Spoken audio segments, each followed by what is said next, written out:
Let me be right up front. I believe that you will find, as I have, that an unemotional, unbiased consideration of the origins of the universe necessarily leads to a first cause or a creator. This is the most reasonable conclusion we can arrive at based on a couple of key concepts we'll look at in a moment.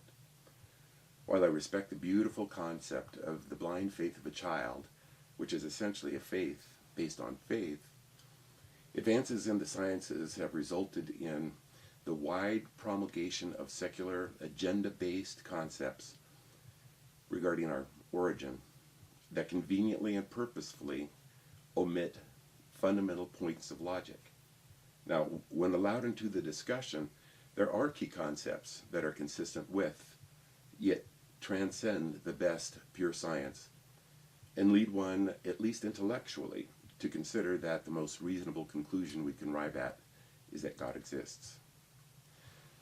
Now, a foundational perspective for a fair view of God and his existence and our place in his creation must necessarily begin with an understanding and humble acceptance that we are but created beings. We are not gods. We have no say over our future, meaning our final destiny. Now, as created beings, it is impossible for us to completely understand our Creator and the full nature of his being. The presumptuous thinking that we can prove or disprove the Creator's existence is nonsense. We simply can't. We as created beings can only see dimly that which is beyond our ability to fully comprehend. A realm, a being, so far beyond our capacity to understand.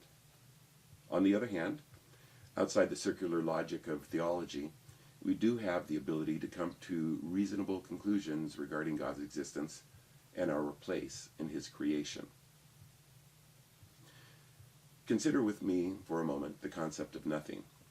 You know, the absence of anything, or non-existence. This is an obviously rhetorical question, but I ask, what can come of nothing? Unless we change the millennia-honored definition of nothing, the only correct answer to the question can be nothing. We would be intellectually dishonest if we tried to parse the definition of nothing as anything other than the absence of anything. This truth is a simple function of honest logic. Stay with me here. If we can rightly say, then, that it is an impossibility for something to come of nothing, then we can rightly conclude that something had to exist prior to the existence of the physical universe as we know it. The universe and all in it are temporal, not eternal, inexorably entrenched in time and space. Let's consider for a moment a corollary concept to non-existence: personality versus impersonality. If nothing can only beget nothing, it stands to reason that from impersonality can only come impersonality. From a vacuum comes a vacuum. Let's consider some primary elements of the human condition for a moment. We are, with sensational, exceptional headlines, social beings, communicative, gregarious, desirous of closeness, of belonging, of loving. Family and close friends are our dearest associations in this life. We are personal creatures. To coin a phrase, no man is an island. When considering the nature of our existence, wouldn't you agree that it is best to choose a solid method of reasoning that is consistent with and brings into play both cold logic of science and scientific facts, as well as the warmth of human experience and the need to belong? At this point, to the best of human judgment, and with consistent, solid logic, we can reasonably conclude two things about the nature of our existence in the universe.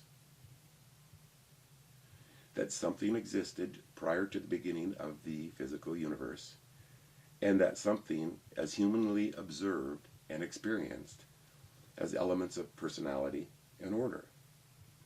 The universe and humankind exist. The universe, out of infinitesimal odds against it, is orderly. Our Earth, only a small body within the universe, wonderfully supports human life.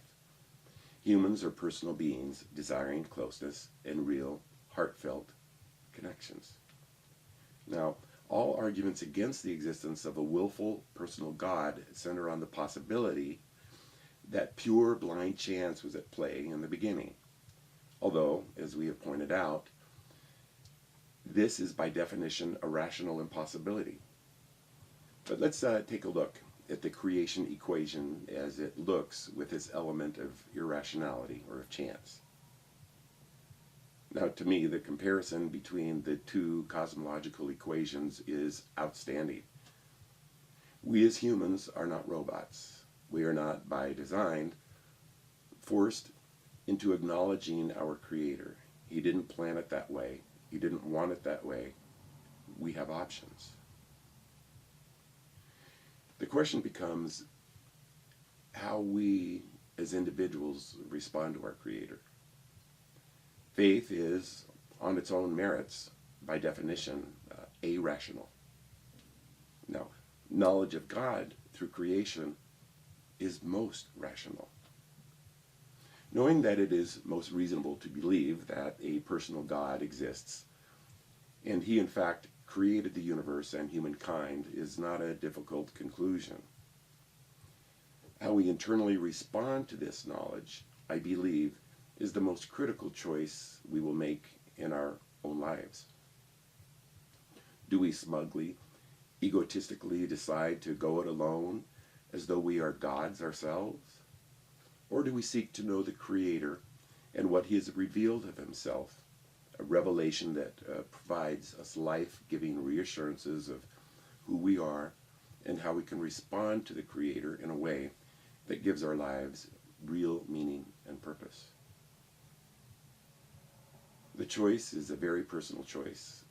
This decision is one that has ramifications far beyond the last breath we breathe on this little planet that we live on.